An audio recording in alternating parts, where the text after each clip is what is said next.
ज्यादातर लोगों को आइडिया ही नहीं कि पैसिफिक ओशन कितना बड़ा है। अगर आप मैप देखेंगे तो बस लगेगा कि ये एशिया और अमेरिका के बीच एक आम सा समुद्र है, बट रियलिटी बहुत डिफरेंट है। सैटेलाइट मैप पर पता लगता है कि पैसिफिक ओशन कितना बड़ा है। इसने हमारी जमीन के 30% एरिया को कवर किया हुआ है। आपको एग्जाम्पल से समझाता हूँ। एशिया से साउथ अमेरिका तक का डिस्टेंस 12,000 माइल्स बनता है। ये इतना डिस्टेंस है कि 5 चांद भी इसमें पूरे आ जाएं और फिर भी कुछ जगह बच जाएगी। दुनिया के सारे कॉन्टिनेंट को भी कंबाइन किया जाए तो पैसिफिक ओशन उनसे बड़ा है। फॉर एग्जाम्पल, अगर आप Africa, Asia, Europe, north and south America, Australia और इवन अंटार्कटिका को भी पैसिफिक ओशन में डालें तो फिर भी पैसिफिक ओशन में 10% जगह बच जाएगी। हमारी जमीन की 46% वाटर सरफेस इस एक समुद्र ने घेरी हुई है और जमीन के सारे समुद्रों से ज्यादा पानी इसमें है। लेकिन जो कुछ इस समुद्र के नीचे छुपा हुआ है वो और भी हैरानकुन है। पैसिफिक ओशन में दुनिया की 3 सबसे गहरी जगह हैं, टोंगा ट्रेंच, फिलीपीन ट्रेंच और मैरियाना ट्रेंच। मैरियाना ट्रेंच इतनी गहरी है कि अगर आप माउंट एवरेस्ट,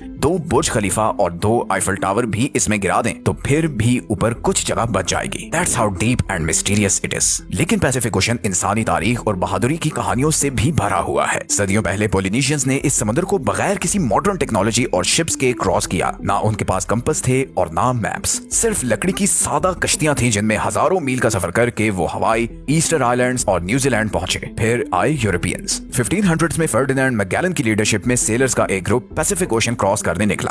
शुरू में तो उन्हें लगा कि ये एक छोटा और आसान सा सफर होगा, लेकिन वो गलत थे। इस सफर ने कई महीने ले लिए। उनके खाने का सामान खत्म हो गया और शिप पर मौजूद बहुत से लोग विटामिन सी की डेफिशिएंसी से स्कर्वी जैसी बीमारी का शिकार होकर मर गए। उन्हें अंदाजा ही नहीं था कि ये समुद्र इतना बड़ा और खतरनाक हो सकता है। आज भी पैसिफिक ओशन अपने अंदर बहुत से राज छुपाए हुए है। ये इतना बड़ा और दुनिया से दूर है कि पॉइंट नीमो, जो दुनिया की सबसे आइसोलेटेड जगह है, वो इसके बिल्कुल सेंटर में है। और कभी कभी पॉइंट नीमो के सबसे करीब तरीन जो इंसान होते हैं वो समुद्र में नहीं बल्कि स्पेस में सैटेलाइट्स में होते हैं। ये इतना खाली और सुनसान एरिया है। तो अगली दफा जब आप मैप पर पैसिफिक ओशन को देखें तो याद रखें कि ये सिर्फ एक समुद्र नहीं बल्कि कुदरत का एक ऐसा शाहकार है जिसने हमारी आधी से ज्यादा जमीन को ढांपा हुआ है और इसके आगे बाकी सब समुद्र बहुत ही छोटे हैं।